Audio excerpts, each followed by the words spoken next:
우리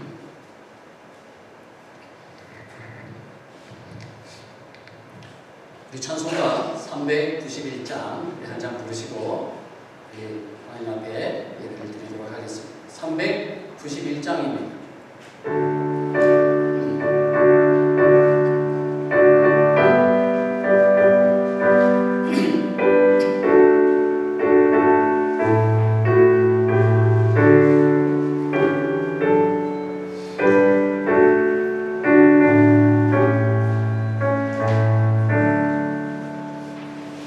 오늘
이 시간 우리 하나님 앞에 신령과 진정으로 거룩한 예배를 묵도하심으로 드리도록 하겠습니다. 다 함께 묵도하시겠습니다.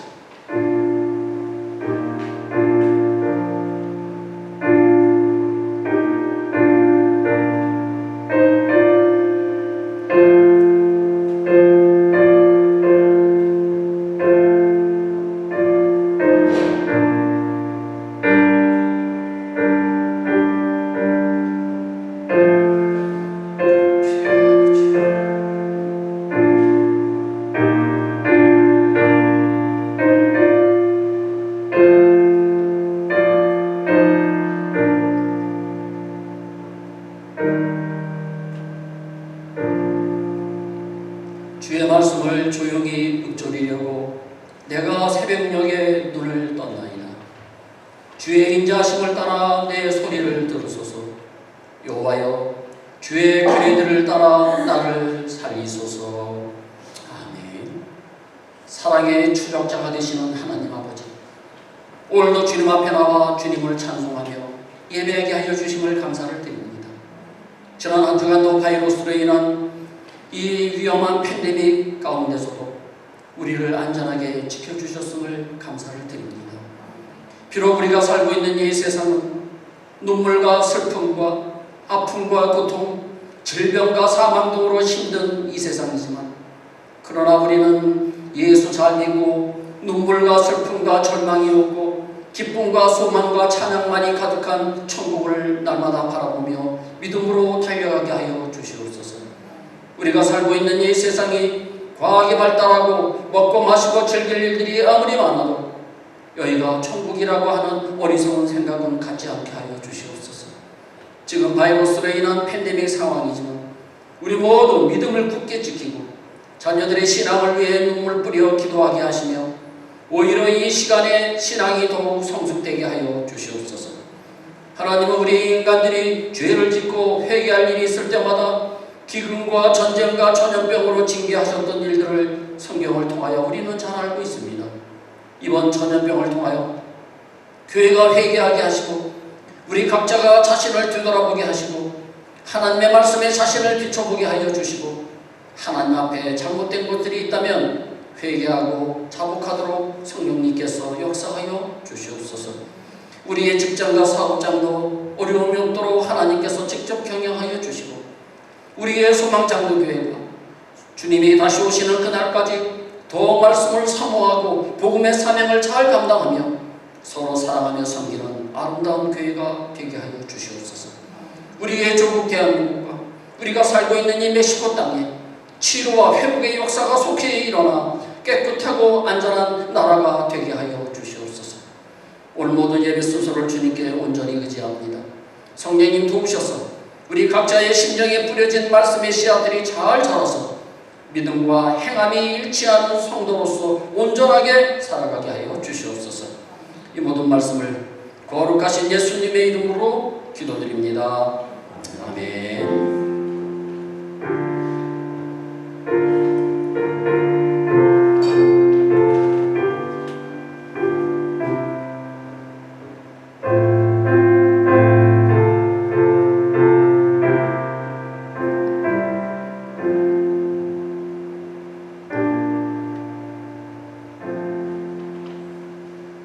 우리 다같이 일어나셔서 우리 찬송가 70장을 부르시겠습니다. 찬송가 70장입니다.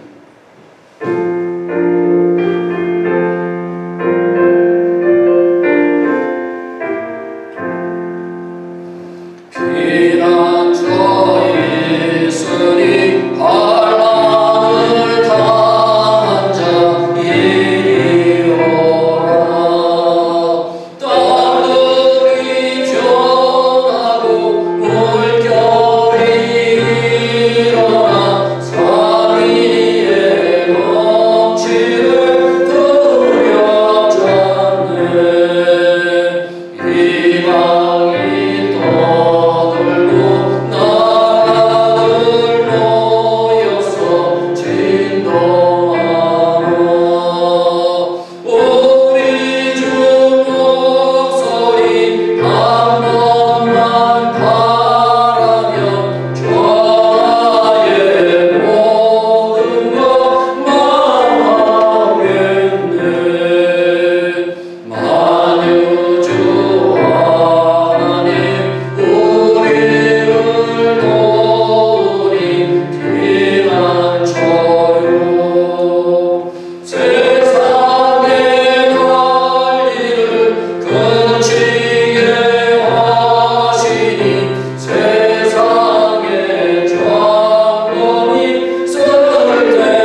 괴로움이 심하고 반란이 극하나 피난 쪽에 쉬는 주 하나님.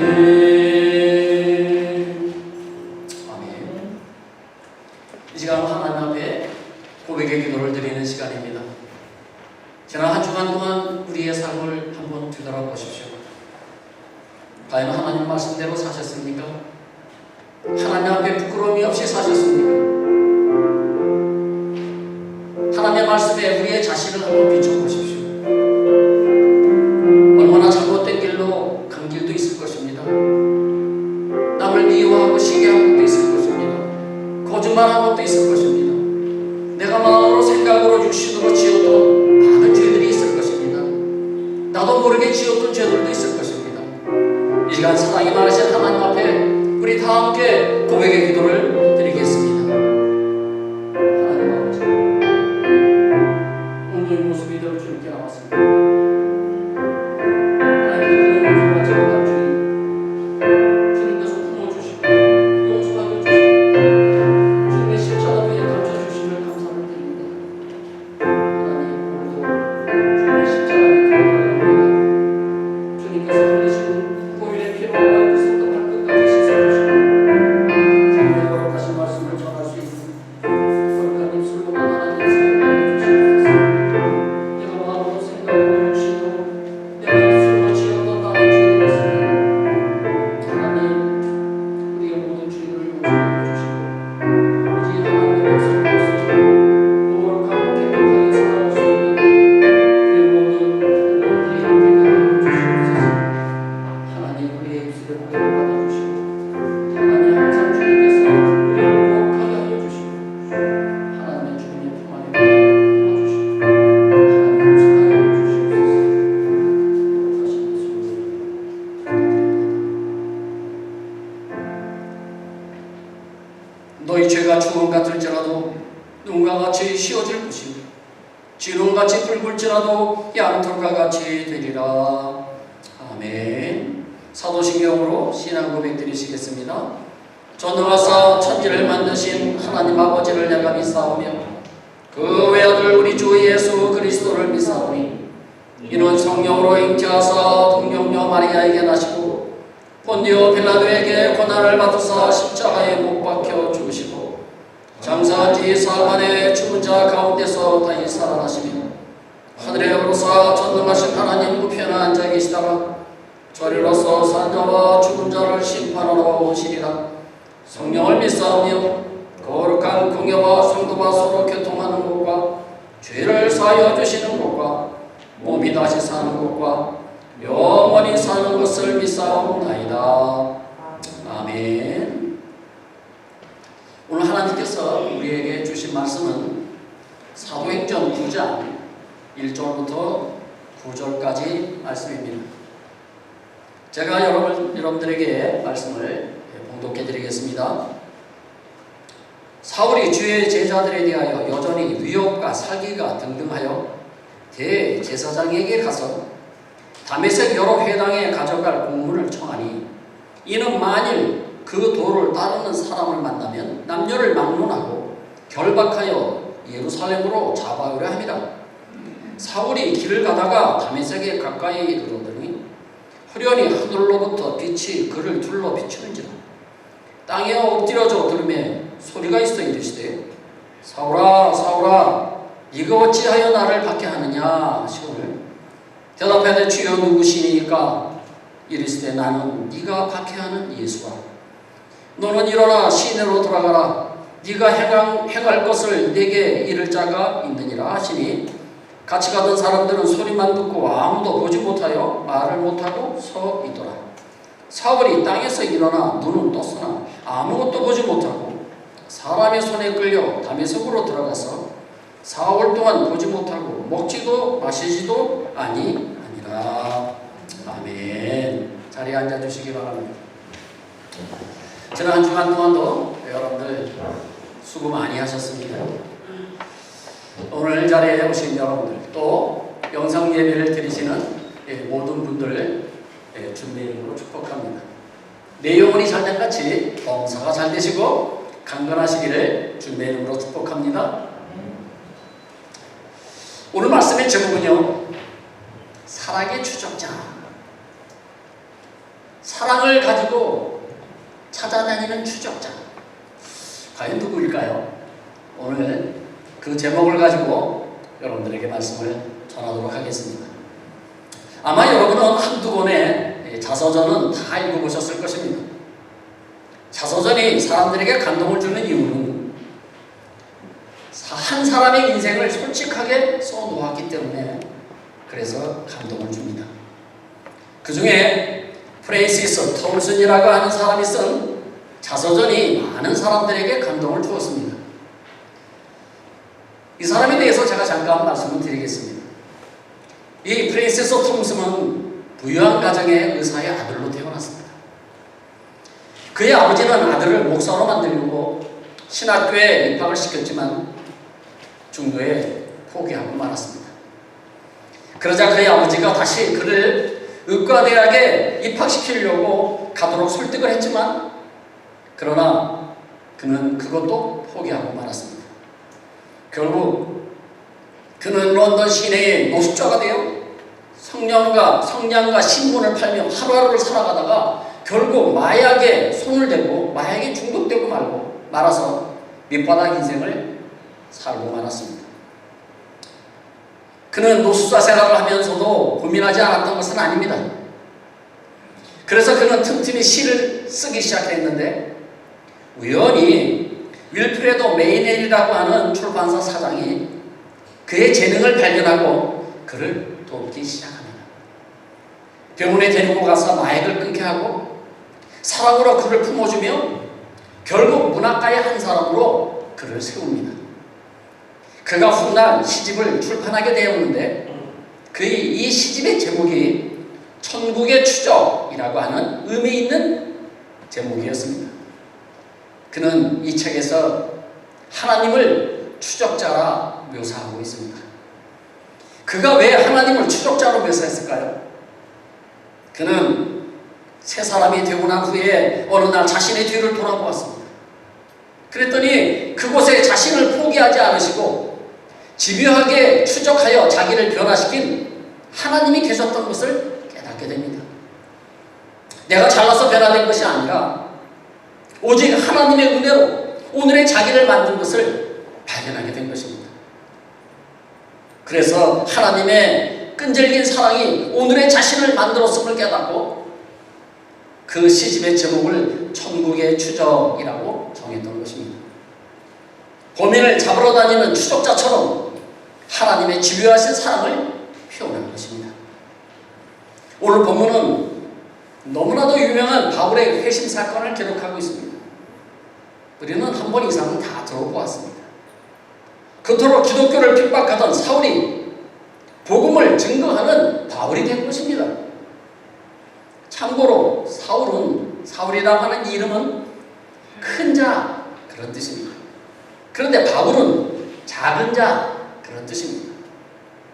교만했던 큰 자가 겸손한 작은 자가 된 것입니다. 이 사건이 그의 삶에 너무나 중요했기에 바울은 가는 곳마다 또 예배 시간마다 이 간증을 했던 것입니다.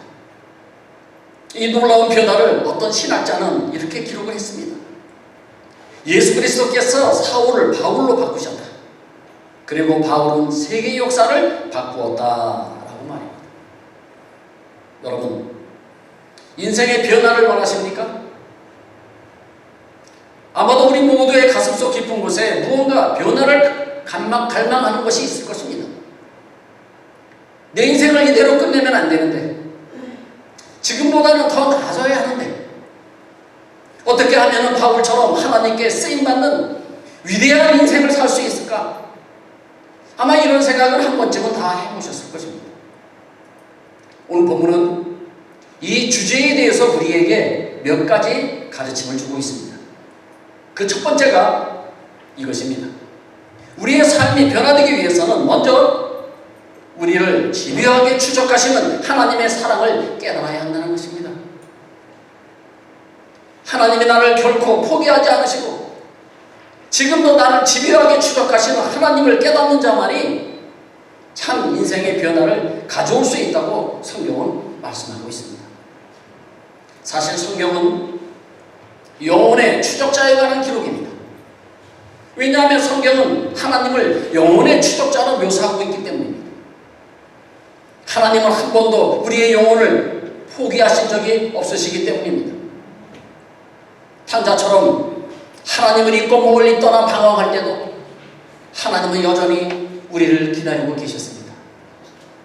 방탕한 여인 고멜과 같이 세상을 즐기며 방황할 때도 그분은 여전히 우리를 사랑하셨습니다. 사마리아의 여인처럼 세상의 쾌락에 빠져 살 때에도 그분은 우리를 포기하지 않으시고 찾아오셨습니다. 그리고 하나님은 우리를 부르셨습니다. 아담아, 아담아, 네가 어디 있느냐? 라고 말입니다. 아담이 하나님을 찾은 것이 아닙니다. 죄를 짓고 두려워서 숨어 있을 때 하나님께서 아담을 찾아오신 것입니다.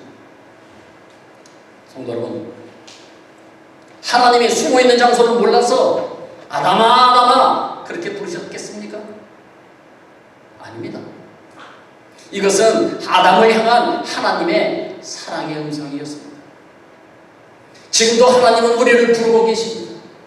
백목사야, 이 집사야, 김 집사야, 네가 어디 있느냐라고 말합니다. 오늘 사울은 예수 믿는 자들과 교회를 핍박하기 위해서 대제사장으로부터 체포영장을 발부받아서 예루살렘에서 약 230km 떨어져 있는 다메섹, 지금의 시리아의 수도 다마스쿠스입니다. 여기에 있는 예수 믿는 사람들을 잡으러 말을 타고 가고 있었습니다. 그는 이 일에 너무나 열심이었습니다. 어느 정도 열심이었느냐? 1절을 한번 보시기 바랍니다. 1절입니다. 사울이 주의 제자들에 대하여 여전히 위협과 사기가 등등하여 대제사장에게 가서, 그는 마음에 위협과 사기가 등등했습니다. 예수 믿는 사람들을 잡아서 죽여야겠다고 하는 그 미움과 분노가 그의 마음속에 가득 차 있었습니다. 그런데 그렇게 사기가 등등하여 다메섹으로 가는 사울에게 예수님께서 나타나셔서 그의 이름을 따뜻하게 불러주십니다. 사울아, 사울아 라고 말합니다. 사울아, 사울아. 죄주인 아담을 부르셨던 하나님이, 동생 아벨을 살인한 그 가인을 부르셨던 하나님이, 살기 등등해서 교회를 핍박하기 위해 가는 사울을 부르셨던 그 하나님이 오늘도 우리를 부르고 계신다는 사실입니다. 백목사야, 이 집사야, 김 집사야, 네가 어디 있느냐? 네가 무엇을 하고 있느냐라는 말입니다. 성도 여러분, 성경은 우리를 간절히 부르시는 하나님의 음성을 기록한 책입니다. 우리를 포기할 수 없어서 우리를 끝까지 자신의 품 안에 안으시려는 하나님의 추적에 대한 기록이 바로 성경인 것입니다.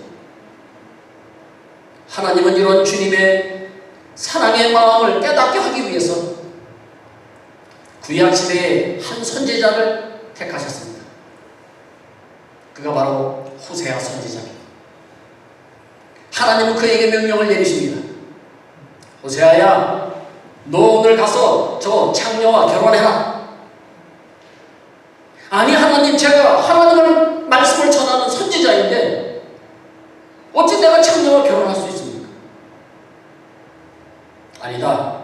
그래도 그 여인과 결혼해라 라고 명령을 하십니다.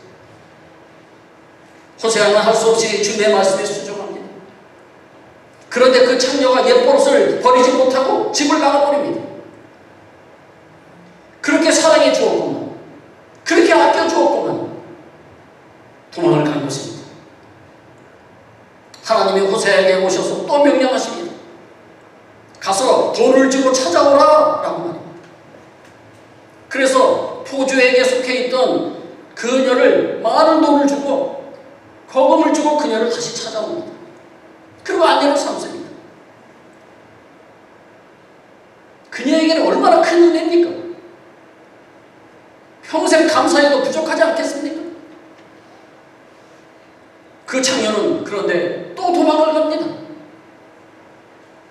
이번에는 이름도 모르는 한 남자와 동침을 해가지고 아들까지 낳아버렸습니다. 그런데 하나님이 호세아에게 다시 찾아오셔서 그 여인을 아내로 삼으라고 하십니다. 그는 너무나도 괴로웠지만 하나님의 명령이라 할 수 없이 순종을 합니다. 그리고 그녀에게 이렇게 말합니다. 여보, 이제는 도망가지 말아요. 내가 당신을 이렇게 사랑하잖아요. 내가 가진 재산을 다 버리고 누군지도 모르는 아들을 내가 키우고 있지 않아요. 여보, 이제 나를 사랑하고 나를 믿고 평생 내 가슴에 상처를 주지 말고 우리 같이 살아봅시다. 그렇게 애원을 했지만 얼마 지나지 않아 또 도망을 가버리고 말았습니다. 그리고는 다른 남자아이를 또 놔버리고 말았습니다. 그때 하나님께서 또 호세아를 찾아오십니다. 가서 그 창녀를 다시 뒤로 오라고 하는 명령입니다. 이것이 상상이나 가는 일입니까? 오늘은 한 번만 외도를 해도 이혼 사유가 되는데 몇 번씩이나 다른 남자의 아이를 낳은 그녀를 데리고 와서 다시 살라고 하니 하나님은 어떻게 이런 명령을 내릴 수 있단 말입니까? 성도 여러분, 이 이야기는 소설이나 드라마가 아니라 실제 역사적인 사건이며 성경에 기록되어 있는 호세아 선지자의 이야기입니다. 그렇다면 하나님은 왜 이런 잔혹한 일을 호세아 선지자에게 시키셨을까요? 여러분들 궁금하지 않으세요? 여기에는 두 가지 목적이 있었습니다. 하나님, 호세아가 하나님의 사랑을 백성들에게 전달하기 전에 하나님의 심정을 한번 깨달아보라는 것입니다. 내 심정, 내 이 마음을 너도 한번 겪어보라는 것입니다. 수없이 하나님의 품을 떠나 우상에게 도망가는 이 이스라엘 백성들을 향해서 그래도 내가 너를 사랑한다고 쫓아다니시는 그 하나님의 심정을 한번 헤아려보라는 것입니다. 두 번째 목적은요, 하나님의 크신 사랑을 보여주시기 위함이었습니다. 내가 너희를 이렇게 사랑한다. 내가 너희들이 나를 버리고 도망을 간다 할지라도 나는 너를 사랑했다. 다른 남자와 살고 있어도 다른 남자의 아기를 낳아도 나는 너를 사랑했다. 네가 이 세상에 빠져서 살 때도, 네가 세상의 쾌락을 따라서 살 때도, 네가 우상을 따라다니며 살 때도 내가 너를 이토록 사랑했다. 그것을 보여주시기 위한 하나의 목적이 있었습니다. 사실 이 메시지는 호세아만을 위한 메시지가 아니라 바로 우리를 향한 메시지입니다. 김집사야, 이 집사야, 내가 너를 향한 사랑이 어느 정도인 줄 아니? 그래도 네가 계속해서 내 곁에서 도망가는구나. 데려다 놓으면 또 죄를 짓고 세상에 빠지고 쾌락에 빠지고 물질에 빠지고, 그러나 나는 너를 한 번도 포기한 적이 없다. 이 마음을 호세아 선지자가 깨닫게 하기 위해서 호세아에게 그와 같이 참혹한 명령을 하셨던 것입니다. 성도 여러분, 호세아 선지자를 통해 자신의 사랑을 친히 보여주셨던 하나님은 그것으로도 부족하여서, 그것으로도 그들이 회개하고 돌아오지 않아서 마침내 그 사랑을 증명하기 위해 직접 인간의 몸을 입고 이 땅에 찾아오신 것입니다. 그분이 바로 예수 그리스도십니다. 그리고 우리 인간을 구원하시기 위해 대신 십자가에서 돌아가셨던 것입니다. 그렇게 불러도 돌아오지 않고 하나님을 떠나서 도망가는 그들을 도저히 되질 않으니까 하나님의 아들 예수 그리스도를 이 땅에 보내주신 것입니다. 어느 날 예수님께서는 비유로 이렇게 말씀하셨습니다. 누가복음 15장 4절 말씀입니다. 너희 중에 어떤 사람이 양 100마리가 있는데 그 중에 하나를 잃으면 99마리를 들에 두고 그 잃은 것을 찾아내기까지 찾아다니지 아니하겠느냐. 잃어버린 한 마리의 양을 찾기 위해서 99마리를 뿌리에 가둬놓고 물 건너 산 넘어 가시에 찔리면서까지 잃어버린 한 마리의 양을 찾아 나서지 않겠느냐는 것입니다. 이것이 하나님의 사랑이라는 것입니다. 이것이 하나님의 사랑의 마음이라는 것입니다. 예수님께서 또 비유로 이렇게 말씀하셨습니다. 너희에게 아들이 둘이 있다고 하자. 그중 한 아들이 아버지로부터 물려받은 재산을 창기와 술로 방탕하게 허비하여 버렸다면, 그러면 그 아버지가 아들을 호적에서 쥐어버리고 잊어버리겠느냐? 그런 아버지가 어디 있겠느냐? 오히려 참 아버지라고 하면 그 아들이 마음을 돌이켜서 돌아오기를 간절히 기다리지 않겠느냐? 눈이 오나 비가 오나 문 앞에 나가서 아들을 기다리지 않겠느냐? 이것이 내 마음이란다. 그것이 하나님의 마음이라는 것입니다. 그토록 많은 선지자들을 보내어 하나님께 돌아오라고 말씀하셨지만 그들이 돌아오지 않자 결국 주님은 십자가에 위해서 물과 피를 다 쏟으시면서까지 자신의 목숨을 우리를 위해 주셨다는 사실. 우리가 그 십자가에 달려야 하는데 왜 예수님이 죽으셔야 했습니까? 예수님의 손에 박힌 그 못이 우리의 손에 박혀야 하고 주님이 맞으신 채찍을 우리가 맞아야 하는데 왜 주님이 온몸으로 맞으셔야 했나요? 왜 그렇게 하셨나요? 성도 여러분, 이 모든 일을 우리를 천국으로 인도하시기 위해서 그렇게 하신 것입니다. 불러도 대답하지 않고 돌아오지 않으니까 우리를 너무 살아도 천국에 데려가시기 위해서 주님께서 대신 십자가에서 죽으신 것입니다. 그리고 마지막 십자가에서 이 한마디를 하셨습니다. 내가 너희를 얼마나 사랑하는지 아니? 그 모든 것을 내가 다 이루었다 라고 말합니다. 오늘도 하나님은 우리를 찾고 계십니다. 오늘도 우리를 찾으시는 하나님의 음성을 들으시기 바랍니다. 왜 사람들이 변하지 않습니까? 왜 그토록 신앙생활을 오래 하고도 마음에 변화가 왜 없습니까? 그 이유는 성경을 읽으면서도 설교를 들으면서도 애타게 부르시는 하나님의 사랑의 음성을 듣지 못하기 때문입니다. 아담을 부르셨던 그 음성, 가인을 부르셨던 그 음성, 사울을 부르셨던 그 음성을 우리 모두가 다 듣게 되시기를 주님의 이름으로 축복합니다. 두 번째입니다. 네 자신을 올바로 알아야 합니다. 여러분, 왜 사람들이 예수를 못 믿습니까? 또 예수를 믿고 나서도 왜 신앙생활을 열심히 하지 않습니까?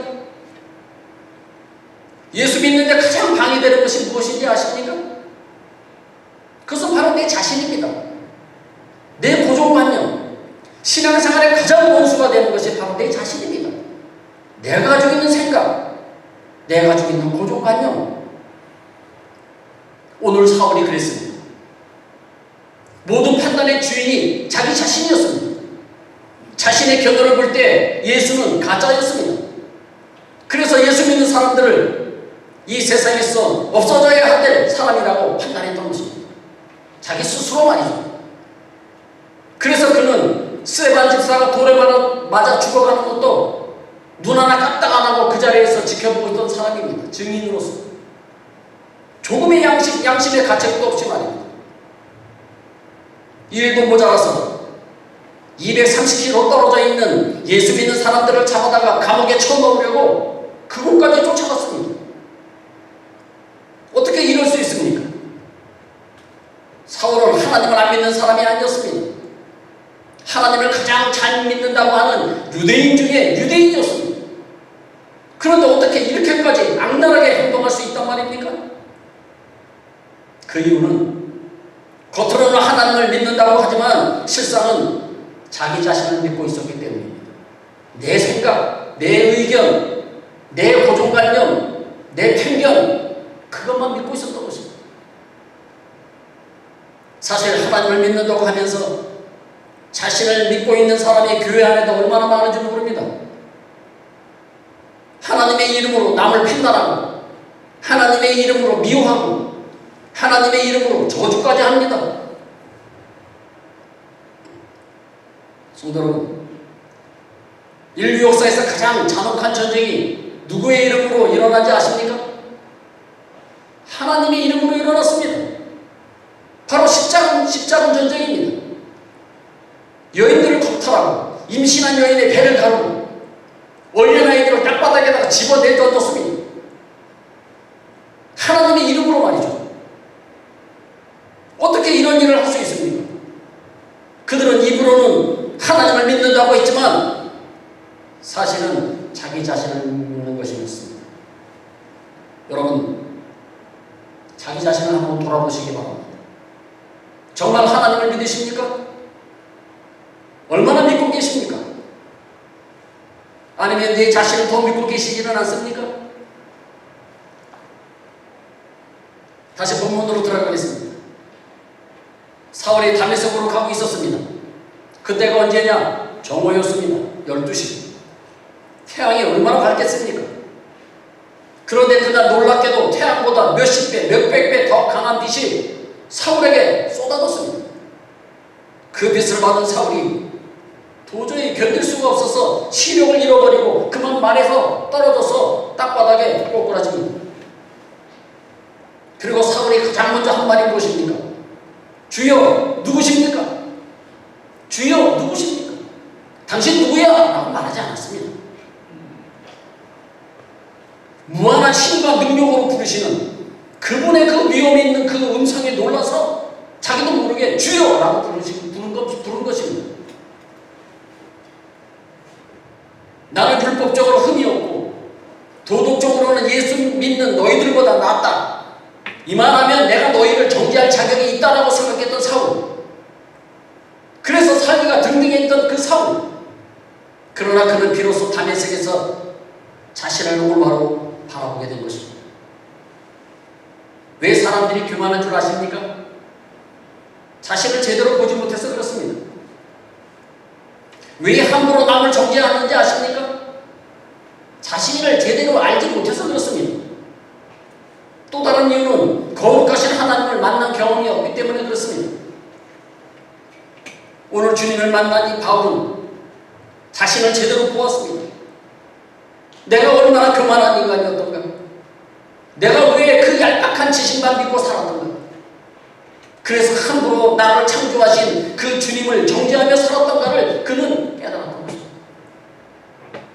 그는 간증할 때마다 그는 이렇게 고백을 했습니다. 나는 죄인 중에 괴수요. 죄인 중에 최고로 나쁜 괴수라는 것입니다. 또한 내가 전에는 비방자요, 박해자요, 폭행자였다고 그가 간증할 때마다 가는 곳마다 그는 그렇게 고백을 했습니다. 성도 여러분, 진정한 변화되기 원하십니까? 하나님 앞에서 나의 실제의 모습을 바라보십시오. 하나님 앞에서 나를 돌아보면 남에게 허물이 있는 것이 아니라 나에게 있는 것을 발견하게 될 것입니다. 허물이 남편에게 있지 않고 아내에게 있지 않고 자녀에게 있지 않고 모든 허물이 나에게 있는 것을 발견하게 될 것입니다.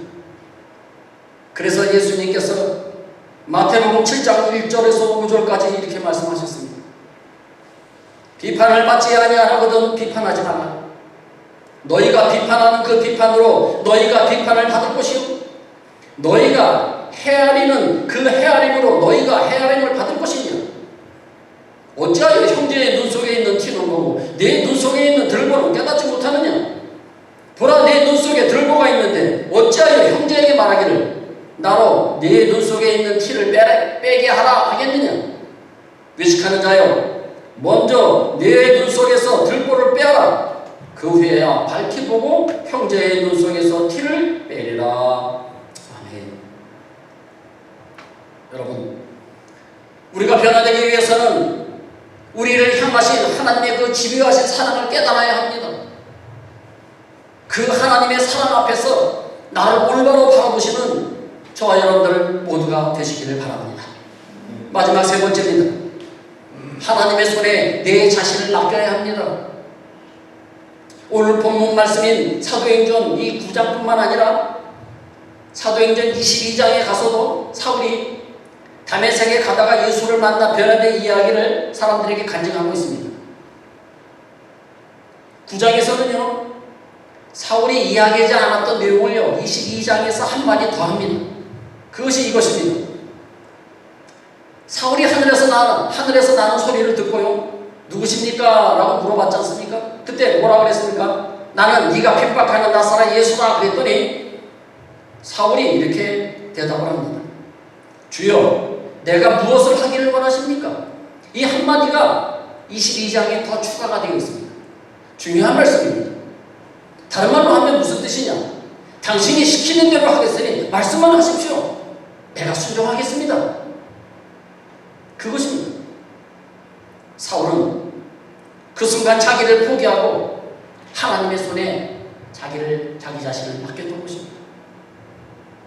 여러분, 하나님을 진정으로 만난 자, 그리고 자신을 올바로 하나님 앞에서 발견한 자는 하나님의 손에 자신을 온전히 맡긴다는 사실입니다. 그렇지 못한 자는 여전히 모든 것이 다 내 것입니다. 시간도 내 것이요, 건강도 내 것이요, 물질도 내 것이요, 인생의 주인은 나라! 그러고 사는 것입니다. 그러나 하나님을 만난 자는 모든 것을 하나님의 손에 맡긴다는 것입니다. 여러분은 하나님의 손에 여러분을 얼마나 맡기셨습니까? 구절을 한번 보십시오. 본문 9절입니다. 사흘 동안 보지 못하고 먹지도 마시지도 아니하니라. 사울은 주님을 만날 날부터 사흘 동안 보지도 못하고 먹지도 마시지도 못했습니다. 마치 요나가 물고기 뱃속에서 사흘 밤낮을 지낸 것처럼, 아브라함이 이삭을 제물로 바치기 위해서 사흘 길을 고통 가운데 걸어야 했던 것처럼, 또한 예수님이 사흘 동안 무덤에서 지내셨던 것처럼 이 사울도 사흘 동안 암흑 가운데서 지냈던 것입니다. 무슨 의미입니까? 사흘이 의미하는 것이 무슨 의미일까요? 그것은 때때로 우리에게도 이런 고통의 날이 필요하다는 것입니다. 하나님을 만나기 위해, 지배하신 하나님의 사랑을 깨닫기 위해 때때로 우리의 인생에 암흑과 같은 고통이 주어질 수 있으며 사건이 발생할 수도 있습니다. 문제는 우리가 이런 사건과 고통을 당할 때에 과연 그 속에서 하나님의 지배하신 사랑을 발견하느냐? 거기에 달려있는 것입니다. 많은 사람들은 고통과 고난을 당하면 남을 원망하거나 하나님을 원망합니다. 또 어떤 사람은 자신이 태어난 것을 원망하며 인생을 끝내버리는 사람들도 있습니다. 마치 가인을 찾아오셔서 가인아 가인아 부르시는 그 하나님의 음성을 거절했던 것처럼 말입니다. 결국 가인이 어떻게 되었습니까? 가인은 멸망의 길로 걸어가고 말았습니다. 그러나 오늘 사울과 요나는 그들과 달랐습니다. 그렇게 하지 않고 돌이켰습니다. 사울은 예수를 만나고 나서 자신의 모습을 뒤돌아보았습니다. 그리고 자신의 인생을 하나님 앞에 온전히 바침으로 사울이 바울로 변하여 세계의 역사를 바꾸었던 것입니다. 우리도 하나님의 이 지배하신 사랑의 추적을 받고 있는 줄로 믿으신다면 우리의 인생을 하나님께 온전히 맡기시기를 바랍니다. 오늘도 하나님은 우리에게 이렇게 말씀하십니다. 내가 지금도 너를 부르고 있단다 라고 말합니다. 내가 지금도 너를 부르고 있단다. 김집사야, A집사야, 박집사야, 내가 너를 부르고 있단다 라고 말합니다. 육신의 질병을 통해, 자식의 아픔을 통해, 사건과 사고를 통해, 직장과 사업의 어려움을 통해, 형제와 친척 간의 갈등을 통해 하나님은 지금도 우리를 부르고 계신다는 사실입니다. 그분은 결코 우리를 포기하지 않으실 것입니다. 끝까지 우리를 온전한 자리에 앉히시기 위해서 끝까지 노력하실 것입니다. 여러분, 오늘 그 부르심 앞에 하나님을 만나보지 않으시겠습니까? 하나님을 만남으로 사울이 바울이 되어 역사를 바꾼 것처럼 오늘 우리의 인생을 바꾸고 가정을 바꾸고 여러분이 속한 이 사회를 한번 바꾸어 보지 않으시겠습니까? 우리는 살아계신 하나님을 믿는 성도들입니다. 이 세상을 창조하신 능력 있는 하나님의 자녀들입니다. 그런데 왜 이렇게 살아야 합니까? 왜 날마다 세상에 패배하며 죄에 지며 물질의 노예가 되어 살아야만 합니까? 왜 그렇게 살아야만 합니까? 사랑하는 성도 여러분, 남은 인생을 하나님 앞에 온전히 맡기시기 바랍니다. 오늘 우리를 부르시는 하나님의 그 음성을 가슴으로 받아들이시고 바울처럼 온전히 우리의 인생을 하나님께 맡기시기를 주님의 이름으로 축복합니다. 기도하시겠습니다. 무한하신 사랑으로 우리를 추적하시는 하나님 아버지, 오늘 하나님의 그 크신 사랑을 다시 한번 깨닫게 해주셔서 감사를 드립니다. 아담을 부르셨던 하나님, 가인을 부르셨던 하나님, 사울을 부르셨던 그 하나님이 오늘도 우리를 부르고 계심을 우리는 믿습니다. 주님의 부르심에 주여 내가 무엇을 하기를 원하십니까? 라고 응답하는 우리 모두가 다 되게 하여 주시옵소서. 이 모든 말씀을 거룩하신 예수님의 이름으로 기도드립니다. 아멘. 찬송가 382장입니다. 382장 너무 심 걱정 말아라.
구원의 하나님 아버지, 지난 한 주간도 주님의 은혜 가운데 우리를 안전하게 지켜주셨음을 감사를 드립니다. 이 위기 가운데서도 우리의 가정과 우리의 자녀들을 지켜주시고 우리의 사업장과 직장도 지켜주셔서 감사를 드립니다. 오늘 우리의 마음과 정성을 이 예물에 담아 주님께 드렸사오니 다음 주에는 더 많은 복을 주셔서 더 많은 것으로 주님께 드릴 수 있도록 축복하여 주시옵소서. 아버지께서 하나님께서 이사야 41장에서 말씀하셨듯이 두려워하지 말라, 내가 너와 함께합니다. 놀라지 말라, 나는 내 하나님이 됩니다. 내가 너를 굳세게 하리라. 참으로 너를 도와주리라. 참으로 나의 의로운 오른손으로 너를 붙들리라고 말씀하셨사오니 우리 모두 이 약속의 말씀을 믿고 어떠한 상황 속에서도 두려워하거나 놀라지 말고 하나님의 권능의 오른손을 의지하며 살아가게 하여 주시옵소서. 우리의 선교지를 위해 기도합니다. 우리가 드린 선교원금으로 그곳에 많은 영혼들이 예수 믿고 구원받게 하여 주시고 오늘 우리가 드린 이 예물이 하나님의 뜻을 이루는데 쓰임받는 귀한 예물이 되게 하여 주시옵소서. 예수님께서 가난한 자, 과부와 고아와 나그네와 불쌍한 자들을 위로하셨던 것처럼 우리가 드린 이 예물이 그들을 위한 긍휼과 사랑의 예물이 되게 하여 주시옵소서. 이 모든 말씀을 예수님의 이름으로 축복하며 기도드립니다. 아멘. 교회 방금 말씀 잠시 드리도록 하겠습니다. 오늘 여러분들 오신 분들 주님의 이름으로 축복합니다.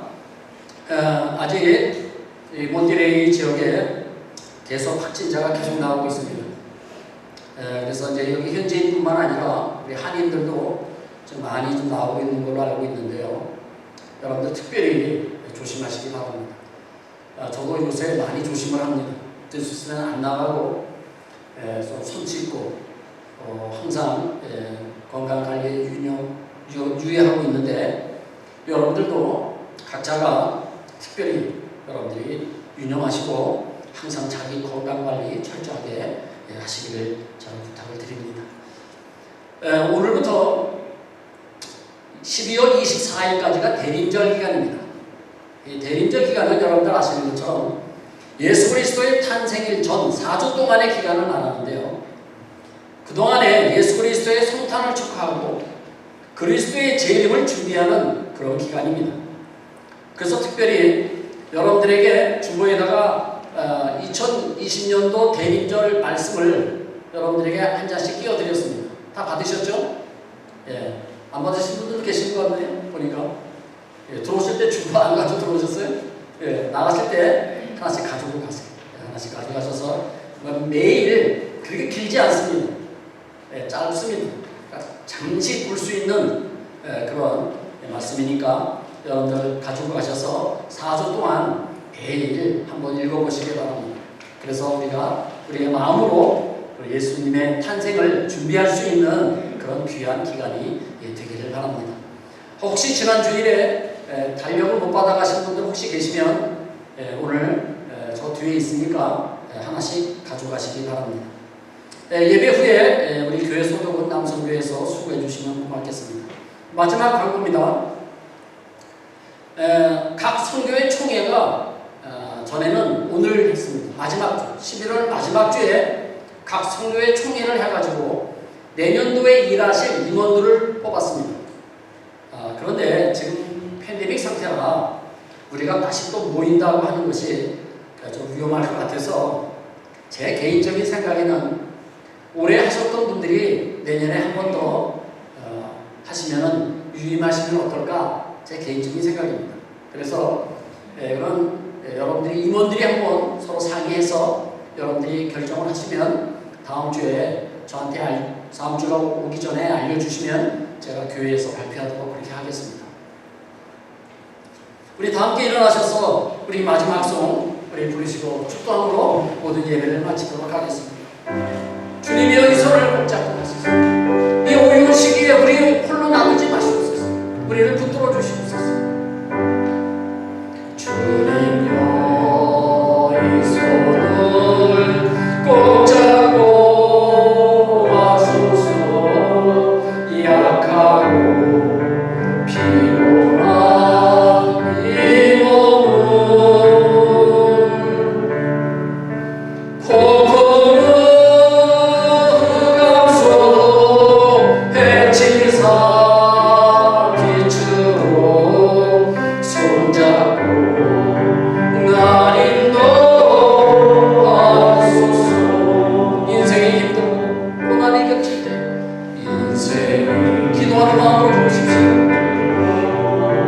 고난이 겹칠 때 주님여 날 도와주소서.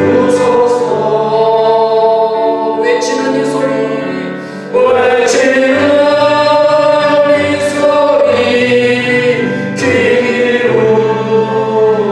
기울이시사 손잡고 날 인도하소서.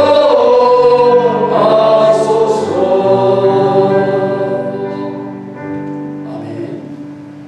지금은 우리 구주 예수 그리스도의 크신 은혜와 하나님의 그거만 것까진 사랑하시고 성령님의 교통교감 충만하신 은혜가 오늘 말씀을 듣고 나의 남은 인생을 온전히 주님께 맡기기를 원하며 떠나는 우리 모든 성도님들 머리 위에, 그들의 가정과 직장과 사업장 위에, 그리고 소망장도 교회 위에, 그리고 우리의 조국 대한민국과 우리가 살고 있는 이 멕시코 땅 위에 지금부터 영원토록 함께 계실지어다. 아멘.